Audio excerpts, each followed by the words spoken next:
Monday through Thursday, every afternoon, I had to get on the 23 bus, packed usually, and go to Indwelling. It wasn't always the safest trip. It wasn't always the most pleasant trip. And I didn't always look forward to it.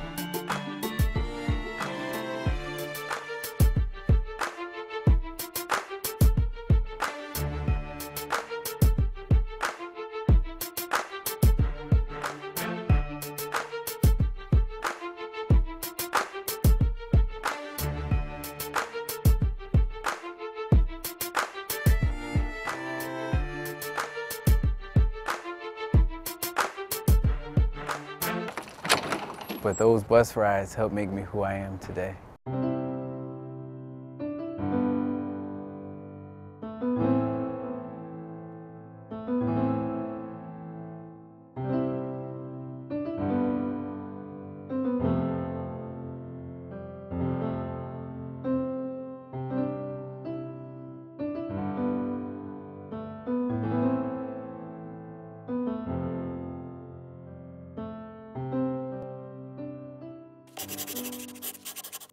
I like to call Brother Al the quiet storm.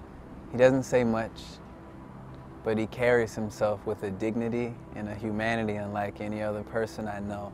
One of the kids told Sister Rosemary I was the silent storm. And so it said I don't raise my voice or I don't yell at them or anything like that, but I get my point across. My vocation as a brother, Vincentian brother, I was drawn by St. Vincent de Paul, serving the poor. Early on we started a soup kitchen.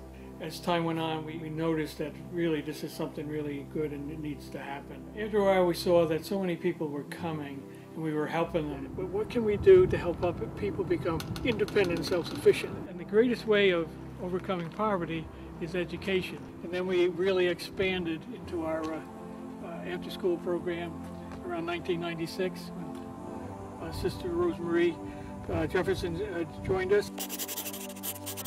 Sister is the one who will fight for you, but will also fight you to bring out what's inside of you. Indwelling began this program in 1997 to help at-risk, financially challenged, bright youth to achieve their educational goals and to make a difference in their communities. When we started this program in 1997, a group of teachers under the direction of Brother Alfred Smith decided that it was time that we began to do something to really turn the community around. Most of these children come from families that don't have the resources or the ability to, to get them into some of the better schools. And Brother Al and Sister Rosemary put a program together that's been, very productive. I think what really impressed us about Indwelling, in addition to their mission, which was very focused and very comprehensive at the same time, was the fact that Brother Al and Sister had evidenced such a commitment to what they were doing and really showed us that any money that we were going to distribute to them through the program was going to be well looked after and effective. We look for students whose cognitive skill index may be around 112, who have achieved academic honors in their inner city school, who are highly motivated and want a change in their lives and environments, and who want to achieve, who want to go to competitive high schools and ultimately to great colleges so they can come back and make a difference in their communities. Train good leaders, good students, and that their obligation is after they become successful, they can come back to their neighborhoods and do good things. I must admit that when we first started the program, I felt overwhelmed. In the beginning, it was like we were helping people, but they weren't committed to doing what they had to do. We had no partner high schools. We had no partner elementary schools. One of the teachers that I was teaching with said to me, "Do you want to come? You know, they need somebody to sub for one of the subjects." And I said, "Sure." And I went over and I met Sister Rosemary, and she's quite the convincer, shall we say.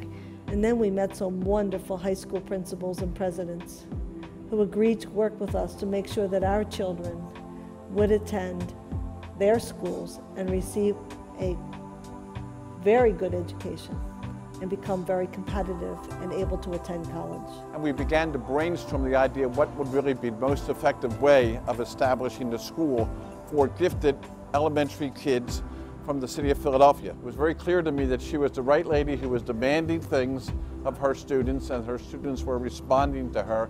And obviously their parents were very cooperative in making it happen. So we began a program here at school called the Catherine Drexel Program that met for 2 years on Saturday morning. That was a co-ed experience. I've had many, many teachers tell me, how happy they are to work in the Saturday program, basically because they come to understand the students much more effectively as a result of seeing some of their difficulties in the area of academics. I was working my head off in getting paid for it in public school, and I wasn't getting the results that I had initially anticipated when I got into teaching.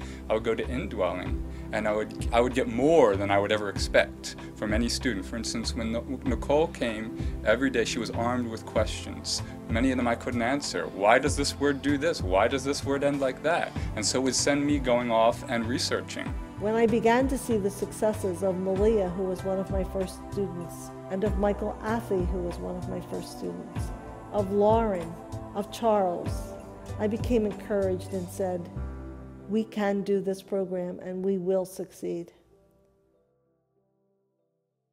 A lot of the kids who go to indwelling, myself included, sometimes you feel less capable, or you feel like you don't belong or deserve to be at a certain institution or in a certain program or get a certain scholarship.